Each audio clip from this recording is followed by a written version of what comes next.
nos acompaña, ya está en los estudios, una de las diputadas reelectas que van a extrañar a Mari Carmen Alba. ¿Será que van a extrañar a Mari Carmen Alba? Ahora se lo vamos a preguntar. Nos acompaña esta mañana Indira Wilca, diputada de Ahora Nación. ¿Qué tal? ¿Ya cerrada la elección o todavía ya cerrada? ¿Qué tal? Buenos días. Buenos días. Con todos, con todas. Bueno, aparentemente, ¿no? Los resultados del conteo en el caso de Cámara de Diputados ya están, en algunos casos ya, digamos, proyectados o definidos, ¿no? Entonces, bueno, sí.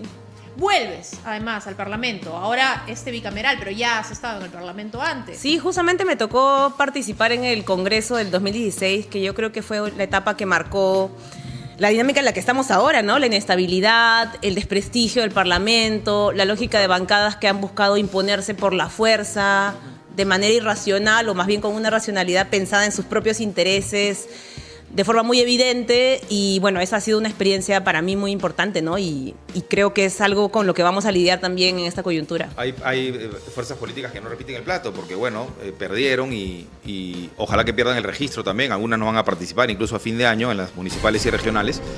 Pero tú hablabas de un parlamentarismo lumpen, ¿no? Me quedé corta, creo. ¿Sí? Y ahora nos quedaremos cortos porque yo tengo la sensación que fuera de los que ya salieron, que también son lumpen, ¿no? Hay mucho más de lo mismo también en esta oportunidad. Mira, yo creo que uno de los factores que va a marcar una dinámica, de hecho la gente que ha sido consultada en algunas encuestas post-elecciones, hay creo que un 30% de personas que dicen, bueno, probablemente este Parlamento va a ser igual. Hay otro que dice más pequeño, 20% que dice puede ser mejor y el otro, en fin, mantiene su reserva.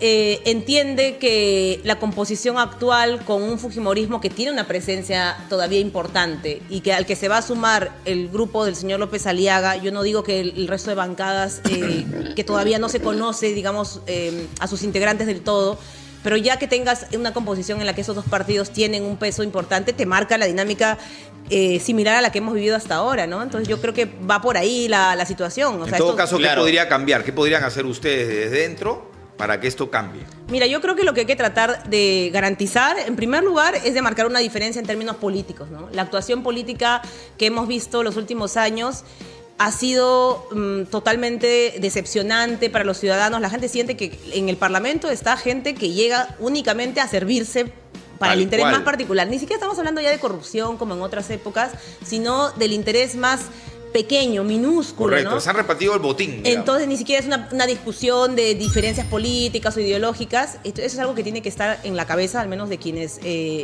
pensamos que la política es otra cosa, ¿no? Y harto transfugismo también, ¿ah? Hay transfugismo, pero bueno, más allá del transfugismo, incluso, como te digo, esta idea de tú sirves en tu espacio de representación únicamente para ver cómo recuperas tu inversión, ¿no? La política Claro. empieza como una inversión de manera casi individual.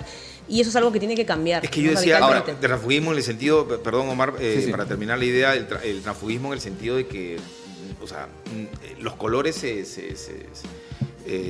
las bancadas se fragmentan. Bueno, no solamente se fragmentaron, porque además estaba muy atomizado ya de por sí, ¿verdad? Además, una bancada que entra con 2021. una consigna, de repente termina sirviendo a otra. Pero ya viendo, por ejemplo, ¿no? Que el fujimorismo negocie con el serronismo. O sea, Perú ya Libre. cosas a Perú Libre, cosas que ya de repente en otro momento eran inconcebibles, imposibles de pensar, ¿no? Bueno, eso es lo que muchos hemos llamado el pacto mafioso, ¿no? La lógica no es ponerse de acuerdo en cosas que están claras sobre la mesa. Ojalá esa fuera la dinámica en nuestro país. Tienes bancadas que tienen un pensamiento totalmente distinto, pero pueden ponerse de acuerdo en cuestiones que son, digamos, de cara a los ciudadanos, temas importantes. Pero para lo que se han puesto de acuerdo es para aprobar leyes en beneficio propio, para tener un manejo de las instituciones del Estado, digamos, supeditado a lo que quieren estos partidos. Entonces, para eso no están los partidos.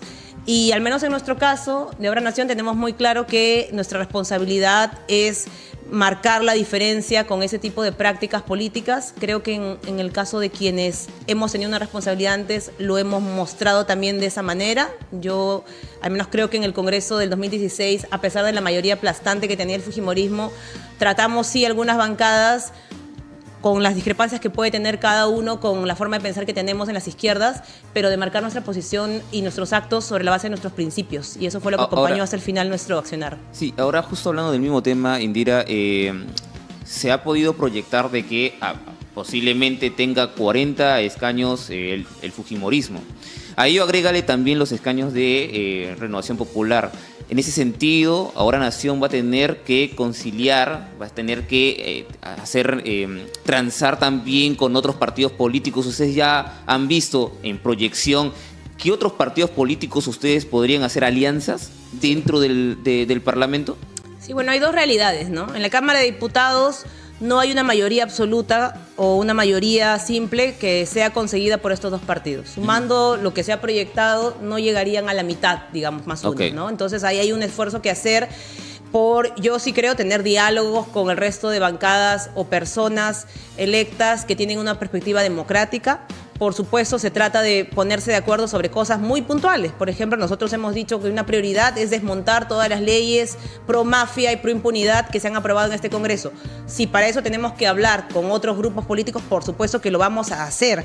Y yo creo que en el caso del fujimorismo y Renovación Popular, la posición no va a ser necesariamente de lograr un consenso con ellos. Ojalá haya eso, pero no va a haber la posibilidad de un consenso con ellos si es que no hay una presión social, si es que no hay una fuerza colectiva que sea capaz también de exigir estos cambios. Entonces tenemos claro que en algunos casos vamos a tener que dialogar y buscar consensos con otras bancadas o en personas ese caso democráticas. podría ser de Juntos por el Perú, digamos. Con todos, con todas las personas que, como digo, por delante pongan no el acuerdo entre cúpulas o siglas o partidos, sino sobre la base de puntos muy concretos a nivel legislativo. Bien, yo quiero hacer solamente un paréntesis y luego seguimos conversando de política, pero lo que pasa es que tenemos desde hace varios días un troll acá que me tiene, la verdad es que me tiene hinchada.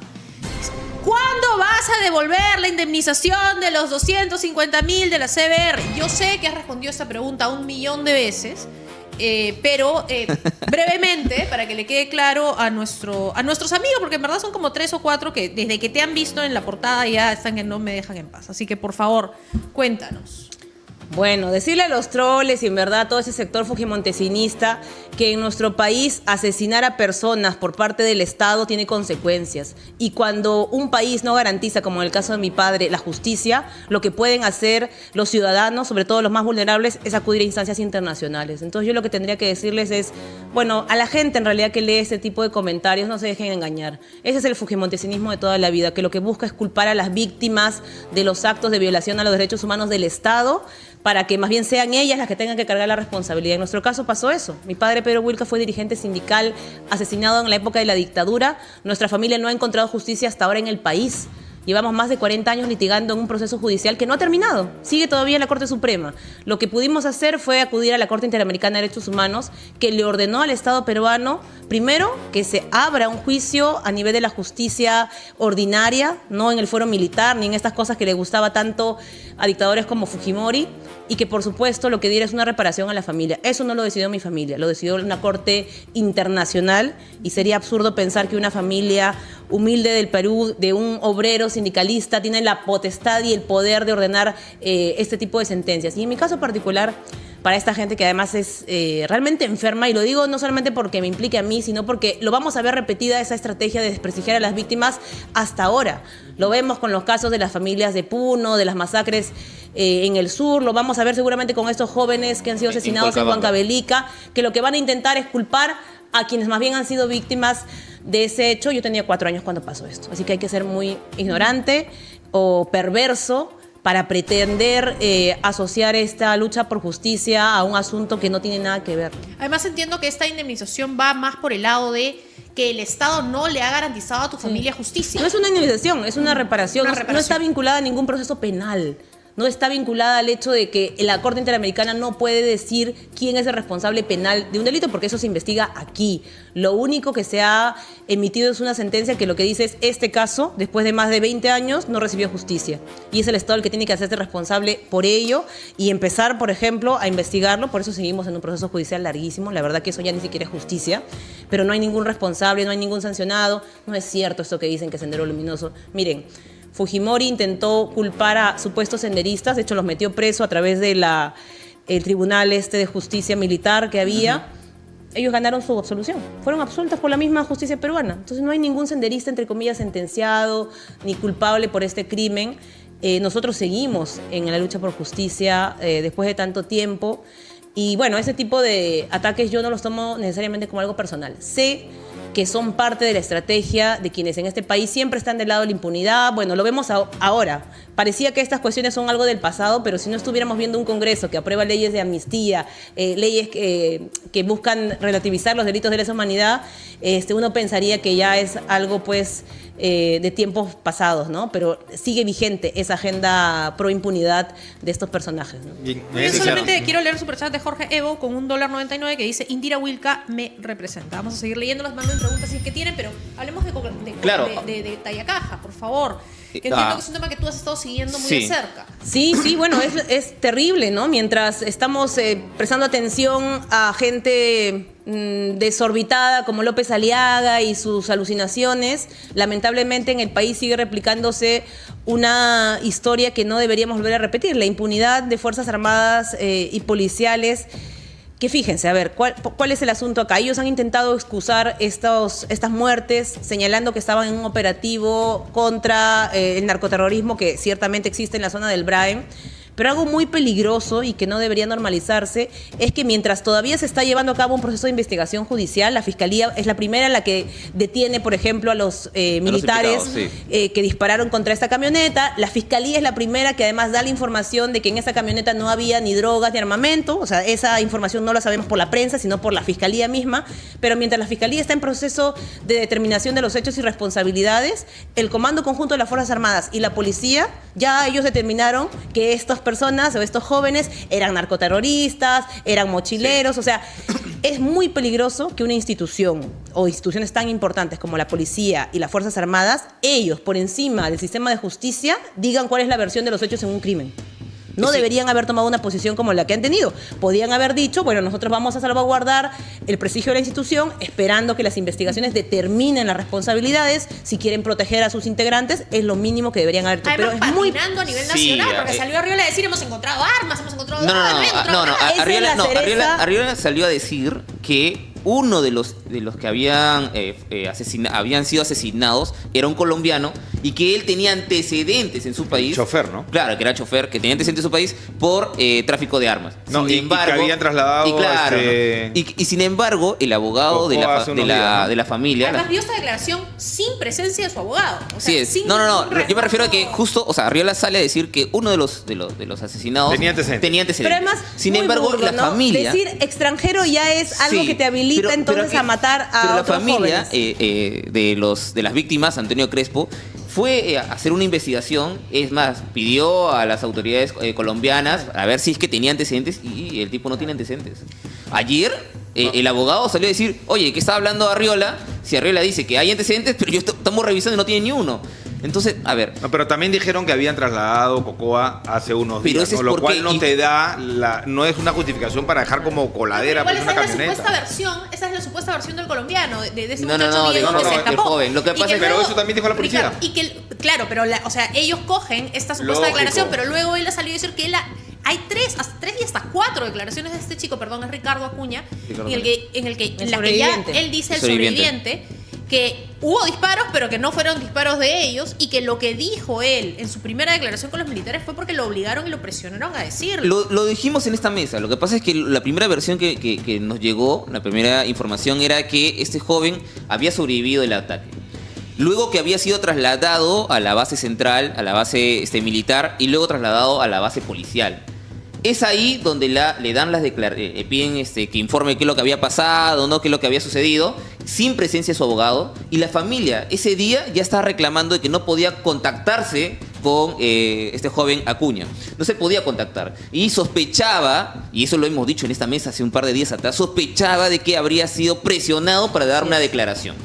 Ayer ya hemos podido observar que este joven salió a decir ya con presencia de su abogado y con la fiscalía de turno que lo habían presionado para decir que había trasladado. Había trasladado. Ahora, ¿qué es lo único cierto aquí? Que la camioneta aceleró. Eso sí es cierto. Sí. Pero además un detalle que no mencionó el señor Arriola, porque él dice, le ordenaron a la camioneta que fue luego acribillada que se detenga. No menciona que la patrulla militar iba vestida de civil. No menciona que iban con pasamontañas. Esto nuevamente está en la declaración que está en la Fiscalía. Entonces, claro, si tú te encuentras en un paraje rural con otra camioneta con gente vestida de civil y con pasamontañas, ¿qué piensas? Que son ladrones. Y te es lo que escapas, dice claro. este joven. Dice, nosotros pensábamos que Claro. podrían ser Todo lo ladrones. contrario, en realidad. Exactamente. Y por supuesto, ¿por qué omiten esos detalles? Porque lo que busca alguien como el señor Arriola, que es simplemente la pantalla de algo más peligroso, como decía este pronunciamiento institucional de las Fuerzas Armadas, es la manipulación. Porque si tú en medio de un caso, vamos a decir, si alguien quiere ponerse en el medio como supuestamente neutral, un caso tan complejo como este, lo que sales primero a decir es, hubo un extranjero, colombiano, narcotraficante. O sea, lo que está intentando es instalar Claro, una inducir, narrativa de la sociedad. Sí, sí. ¿No? Que la gente deje de sentir preocupación, indignación o hasta solidaridad con estos jóvenes porque dice, ahí hay un colombiano, es narcotraficante. Entonces todos son narcotraficantes. Eso es lo que... esa función cumple Arriola. La función del jefe de la Policía Nacional en el Perú hoy día no es garantizar el orden público ni la seguridad de nosotros, los ciudadanos. Su función es ser un operador mediático. Sale en conferencia de prensa, no a dar los detalles en conjunto con la Fiscalía, de manera seria, como debería ser la Policía Nacional en cualquier país donde la inseguridad, el narcotráfico son problemas reales. Sale simplemente a querer instalar un relato, ¿para qué? Para que las víctimas sean vistas como culpables. Entonces, Ahora, ¿No eso tienes, es como, ojo que- eso, ¿no ojalá- tienes como esos recuerdos de cada vez que empieza la segunda vuelta y participa un Fujimori en Ese la es el otro segunda vuelta, punto. empiezan a sembrar estas historias? Ese Ahora, es ojo, otro el ministro de punto. Defensa ha sido citado al Congreso hoy. Hoy tiene que declarar sobre estos asesinatos en Colcabamba. Pero también sí va, porque hace un par de días También lo habían citaron citado, así a es. Relaciones Exteriores y Mire. a Defensa para que vayan a explicarlo a Hay los un aviones punto y no importante fueron, que tú lo has mencionado, ¿no? Nos enteramos de esto, en la primera versión de esa noticia, cuando el titular era militares, ¿no? Controlan o atacan o interceptan a patrulla narcotraficantes. Sí iba a volver noticia. Yo estoy segura que iba a ser viral si se confirmaba que efectivamente era un ataque o un enfrentamiento narcoterrorista. Iba a ser el titular por lo menos un mes más.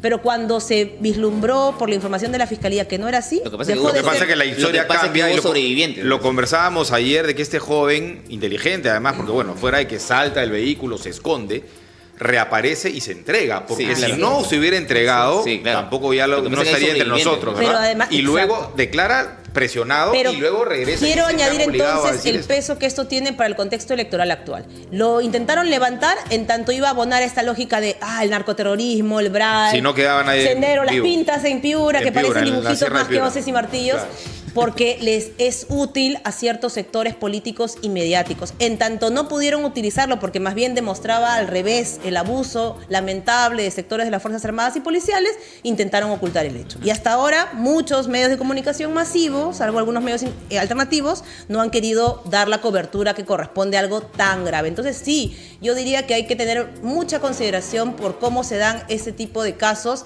en un contexto como el electoral, porque es el guión de toda la vida en las últimas elecciones de segunda vuelta, desde el 2011, 2016, 2021 y, oh sorpresa, ahora también. Entonces, creo que hay que realmente ser muy claros con esto, no ser ingenuos tampoco de por qué termina esto teniendo un alcance nacional. Y claramente es porque lo que se busca es sembrar miedo en esa segunda vuelta. Ahora, para ser objetivos también, las declaraciones del joven ha estado variando constantemente.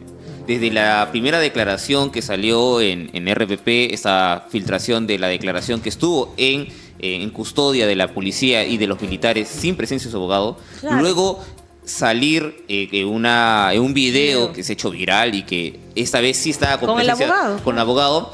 Luego ha salido una tercera declaración, solo escrita, ojo, solo escrita, donde él habla que tiene, es decir, sí trabaja para unos cocaleros en una zona específica de Colcabamba y que sí le habían entregado algo, ladrillos en su mochila, específicamente cocoa, ¿no? Ahora, las declaraciones varían constantemente y entra en suspicacia también la declaración del joven. Como hemos comentado ayer, este joven fue muy hábil al salir de la camioneta, a esconderse, a entregarse.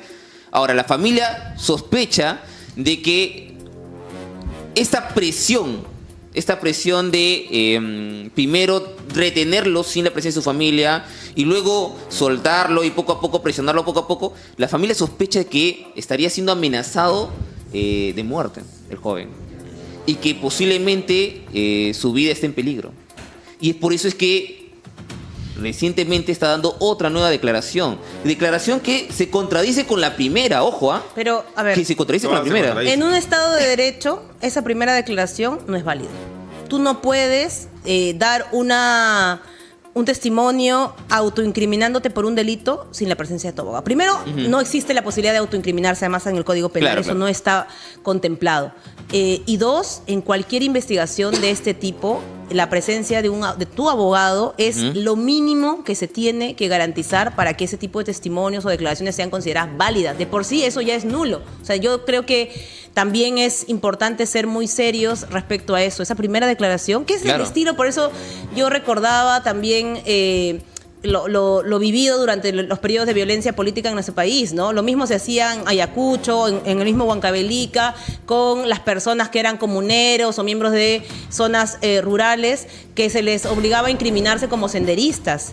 Y claro, luego se usaba ese tipo de testimonios para sentenciarlos en tribunales militares, jueces sin rostro, pero como digo nuevamente, ya no estamos en esas épocas, afortunadamente. Estamos bajo supuestamente un Estado de Derecho, aunque muchos pensamos que cada vez menos no hay democracia en este país, pero que no nos hagan confirmar que efectivamente lo que decimos es cierto, Sí. que no hay democracia. No es válida una declaración de esta magnitud con las consecuencias penales que puede tener sin un abogado mínimamente. Además, un joven vulnerable de una zona rural en Huancavelica, por favor, háganos creer, a ver si acá en Lima se atreverían a tomarle una declaración de esta magnitud a un joven cualquiera, sin un abogado, sin ningún tipo de defensa legal, Y la sobre defensa todo- y pública. claro, y sobre todo Acuérdate de la- Adrián Villar solamente. Yo Y además, solamente. además, sobre todo, las pericias que ha hecho la propia fiscalía en su momento fue que, primero, no encontraron armas.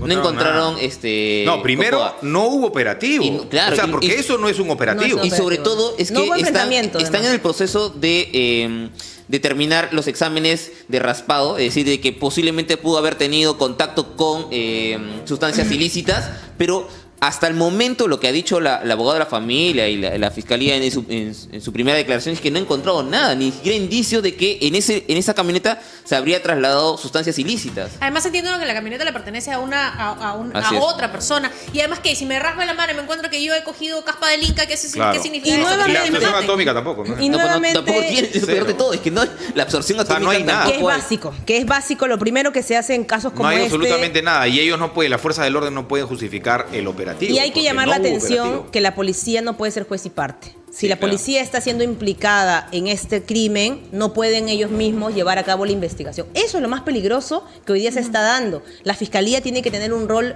en este caso, fundamental, liderando la investigación, porque lamentablemente la policía está siendo implicada en estos actos. Y el otro punto es que, por supuesto, estamos hablando de la zona del Braem. Nadie niega que hay dinámicas vinculadas al narcotráfico, sobre todo en esta zona, que incluso muchas familias pueden verse involucradas, pero eso no justifica la actuación que se ha tenido y no justifica la generalización. O sea, ¿cuántos jóvenes en esta camioneta realmente tenían una responsabilidad o algún tipo de acto delictivo? Bueno, hasta ahora no se ha probado ninguno, pero ya están muertos varios de ellos. Entonces, creo que es importante mirar la manera en la que se viene llevando a cabo la política antinarcotráfico en esta zona del país. Hay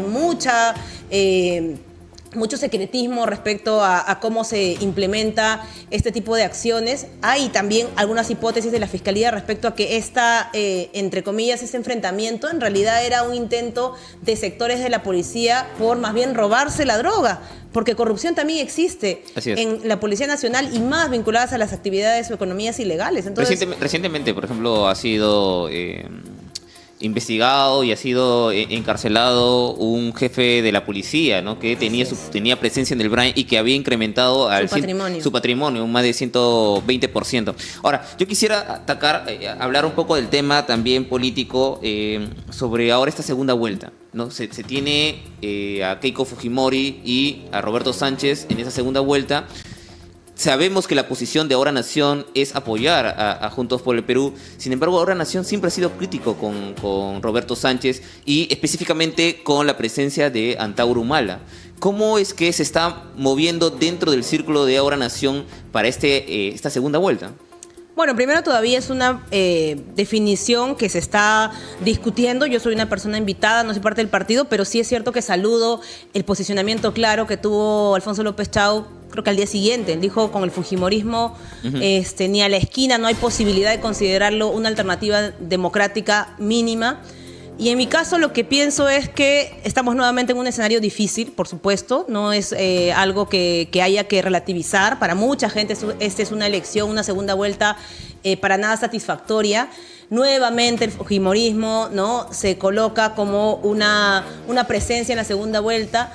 Creo que hay que decirlo, porque la señora Fujimori no soporta la idea, no acepta la decisión del pueblo peruano a lo largo de 3 elecciones. Ha perdido ya 3 segundas vueltas y si estamos hoy día discutiendo otra vez si el fujimorismo va a la segunda vuelta y cuál es la posición, es por su terquedad, por su incapacidad para aceptar ya lo que la gente le ha dicho en 3 ocasiones. Seguramente ha llegado a la segunda vuelta porque tienen un voto duro. Nadie lo puede negar. Ustedes mencionaban de la presencia que tiene el fujimorismo en muchas zonas de las regiones del país, territorialmente hablando. Por supuesto, les ha servido ese voto duro en un contexto en el que está totalmente disperso el voto, en el que los partidos políticos están muy débiles para poder, con eso poco, pasar la segunda vuelta. Ahora, pero de ahí a que la gente opte por el fujimorismo, yo lo veo muy difícil. Yo creo que la señora Fujimori se va a encontrar nuevamente con una ciudadanía que va a verla como el mal mayor de todas las opciones políticas en nuestro país. Ahora volvemos con eso, pero quiero abrir un nuevo paréntesis para recordarles que en esta vida todo se pague con tu billetera digital ZIP.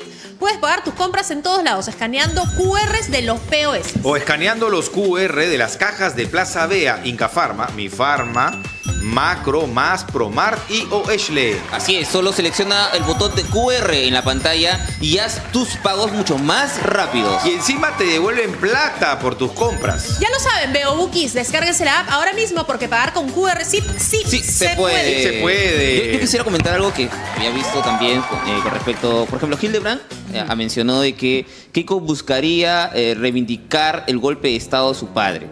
Y en el caso de Roberto Sánchez buscaría reivindicar el golpe de Estado que habría intentado hacer Pedro Castillo. ¿Usted concuerda con eso? Bueno, que el fujimorismo reivindica no solamente el golpe de Estado el día 5 de abril, sino todo lo que es el legado de la dictadura fujimorista, no es una novedad. Pero incluso más allá de lo que es el fujimorismo histórico, si se quiere decir, el problema con la señora Fujimori es ella misma, ¿no? Es la manera y el poder que ella ha tenido en los últimos años y que nos han llevado a la situación límite que estamos viviendo hoy. La destrucción de las instituciones, de la legalidad, el aplastamiento de los derechos, tiene en el fujimorismo de Keiko Fujimori a uno de sus principales responsables. Entonces, claro, yo por supuesto no creo que haya que relativizar las críticas al sector del señor Sánchez y a Castillo. Y pero lo que fue su Sánchez gobierno también buscaría reivindicarse el intento de golpe que hizo Pedro. Un intento Pedro de golpe fallido. Pero nuevamente, ¿no? Para mí, la evaluación que tiene que hacerse es mirando la magnitud de estos dos sectores políticos. Para mí, el fujimorismo siempre va a representar una mayor amenaza, no solamente a las instituciones, a los derechos concretos de los ciudadanos. Y creo que por eso es que ha perdido 3 elecciones, ¿no? Con el candidato que se presente, yo estoy segura que la señora Fujimori no es una amenaza tampoco Antauro Humala, es decir, toda la postura, la violencia que está detrás de él, que él arrastra además y que se posiciona, ¿no?, al costado de Roberto Sánchez. Es decir, ¿no también es una amenaza, Antauro? Mira, a mí me parece un personaje cuestionable, sí, además sus declaraciones sobre temas que son fundamentales en materia de derechos, por supuesto no las comparto, no es mi posición, nunca ha sido mi alternativa el proyecto de Antauro Humala.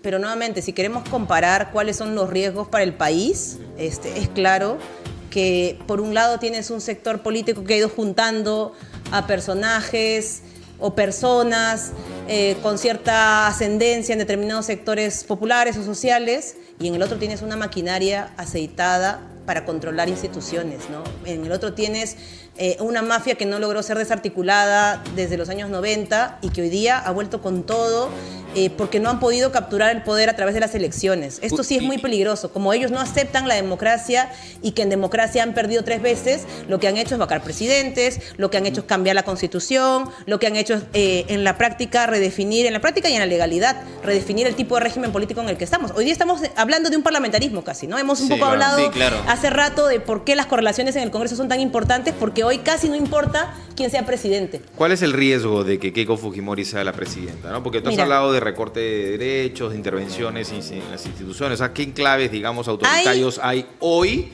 y que nos permite sostener? Porque acá en campaña creo que estábamos un poco de acuerdo de que este país es gobernable, no con el equilibrio, lamentablemente, Así que debería existir, ¿no? Porque si no pasa lo que va a pasar. Pero, claro, no pensábamos en que Keiko Fujimori iba a ser la que tuviera, digamos, entre las mayores opciones, ¿no? ¿Dónde está el riesgo? O sea, ¿a qué nos enfrentamos? Creo que hay dos tipos de riesgos en este momento. Ya reconociendo que el país está muy mal y que lo que deberíamos es apostar más bien a cerrar este ciclo de un pacto de poder que se ha instalado desde el 2016. Pero tienes por un lado el riesgo en el Parlamento. Un gobierno del pero fujimorismo... no es la mayoría, ¿no? O sea, un gobierno del organizado. fujimorismo donde hay, en el caso del Senado, 30 votos, porque es lo que han podido conseguir López Aliaga y el fujimorismo, 30 Claro, votos correcto, en el exactos, Senado, 30. que es la mitad, Es la ¿no? mitad, ya de por sí es peligroso. Sí. O sea, Sánchez No tendría... parte, ¿no? No Bien. tiene esa mayoría, o sea, no tiene esa mitad de votos en el Senado, que es muy peligroso, pero tienes además, por otro lado, cuáles son los contrapesos con los que estaría actuando un personaje como Keiko Fujimori. Contrapesos en el Tribunal Constitucional no existen. Contrapesos en la Junta Nacional de Justicia no existen. Contrapesos en la Defensoría del Pueblo no existen. El único, en la Fiscalía, menos. Encima ahora está este Congreso, que ya está de salida, que ya deberían largarse y guardarse. Están intentando modificar las leyes del Ministerio Público. La ley orgánica del Ministerio Público está ahorita en debate en la Comisión de Constitución. Mientras estamos discutiendo todo este caos en el país, ellos siguen, entre comillas, legislando. ¿Qué otro contrapeso tienes? En realidad, el único contrapeso que uno podría todavía identificar está en el sistema de justicia, en el Poder Judicial. Porque hay eventualmente algunos jueces que, por ejemplo, han desistido de aplicar las leyes que el Congreso ha aprobado de forma inconstitucional. Es el único reducto de contrapesos que hay en el país. No hay más. Y esto, ojo, ni siquiera existía, lo comentábamos también en el peor fujimorismo, ¿ah? No, Porque en el así peor es. fujimorismo por lo menos habían magistrados Mira, del TC probos. tenías, y además, tenías la al defensor. Defensoría del Pueblo, exactamente. Claro, pero hoy no hay nada. Y hoy no hay eso, pero además tienes un Congreso que insiste en sacarnos de la competencia de organismos internacionales, que son instancias donde eventualmente uno como ciudadano o como país puede defenderse del abuso de quienes tienen el poder del Estado. Entonces, yo diría que esos son los riesgos. Es con el peligroso, caso ok, del pero fujimorismo. pensemos en el peruano que vive del día a día Bueno, y que tiene estas dos opciones, que sabe que esta mujer puede ser una segunda versión de la dictadura fujimorista. Y tienes a Roberto Sánchez, que también tiene sus cuestionamientos y que no tiene, lamentablemente, oxígeno. O sea, va a entrar y en una semana, 2 semanas puede estar fuera. sí. O sea, así de inestable. Esa es la situación de inestabilidad. Por otro lado, tienes una inestabilidad, ¿no? Porque con esta configuración del Parlamento, lo que probablemente se redite es la lógica de intentar vacar al presidente, intentar ponerlo contra las cuerdas o no permitirle que gobierne. Son dos posibilidades. Y ojo, perdón, el paréntesis. Y ojo, que si pasa lo que ya pasó Sí. con Castillo, con Dina, y en fin, vamos a tener al presidente de derecha puesto por el Congreso, ¿no? O sea, por la mayoría. Que seguramente será el objetivo. Un si es que presidente- Keiko un no gana presidente la encargado, elección. quiero Pero decir, es que ¿no? por otro lado digo, y tomando también tu idea, digo yo, me pongo en plan de abogado del diablo. O sea, el ciudadano que va a elegir, el ciudadano que va a las urnas, se siente, por un lado, ¿qué es lo que te digo? ¿Qué es lo que yo vengo diciendo hace tiempo? Cogoteada, extorsionada por el lado de la derecha, que es quien nos ha sembrado este caos, quien nos ha puesto sobre este tablero, que es una guerra entre peruanos y una guerra que además la delincuencia gana, además apoyada por ellos mismos y tal, que nos dice, esto es un caos, es mi caos, pero es un caos y solo yo te voy a sacar de este caos, ¿no? Es una extorsión, básicamente. Por un lado, eso. Esa extorsionadora, ¿ya? Nos está diciendo, yo te voy a sacar al caos, vota por mí, porque de verdad yo voy a tener estabilidad, yo tengo a todas las demás instituciones de mi lado, y yo tengo el Congreso de mi lado, yo por lo menos voy a poder gobernar. Y por otro lado tienes al otro que no va a poder gobernar, porque no tiene mayoría en el Congreso, no tiene instituciones de su lado, y lo más probable es que lo vaquen y luego van a vacar a su vicepresidenta, claramente, porque ya empezó también la campaña contra ella, y no estoy segura de quién es el tercero, pero seguramente vamos a tener de presidente al presidente del Congreso, que Y de no hay repente que- va a ser Ditel Columbus. No, Entonces, no, pero espera, tienes a López Aliaga. y tienes por otro lado a López Senador. Aliaga de Partido O sea, no hay que lucurar mucho. Entonces, Mira ¿cuál cómo es? puede dar vueltas O sea, esto. estamos en una encrucijada difícil y primero quiero saber tu opinión sobre eso y luego te voy a preguntar una cosa. Sí. Bueno, yo creo que la gente sí es consciente de que no estamos solamente en un escenario en el que el fujimorismo quiere gobernar. La gente es consciente que el fujimorismo ha venido gobernando desde el Parlamento de diversas maneras. Entonces, yo creo que a eso se debe el alto rechazo que tiene la señora Fujimori en general, ¿no? No es que la gente no sepa cómo gobierna el fujimorismo y no es que la gente crea que el fujimorismo garantiza estabilidad. Lo que el fujimorismo le ofrece al país es esto que estamos viviendo hoy día. Es tener sometidas a las instituciones, no para venir... Ojalá. Miren, tienen al Ministerio Público, tienen a la Policía Nacional y el producto de ese control no es en beneficio de los ciudadanos. No es que han ordenado la inseguridad, no es que han producido mejores leyes para el empleo, para la economía, para la estabilidad del país.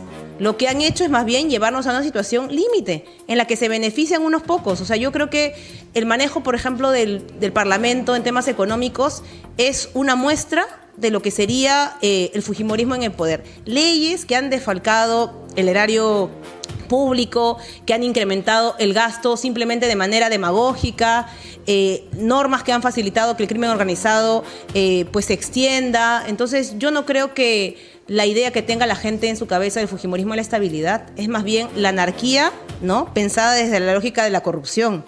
Porque eso es lo que te ofrece el fujimorismo, es, bueno, yo tengo aliados a los cuales tengo que garantizarle que tengan su retribución por los favores que me hacen. Estamos hablando de grupos de poder económico, mira cómo se han ampliado las leyes de agroexportación los últimos años, incluso antes, en el 2016, cuando se debatían la ampliación de las leyes de agroexportación, la ley Klimper, los que nos oponíamos usualmente éramos gente de izquierda.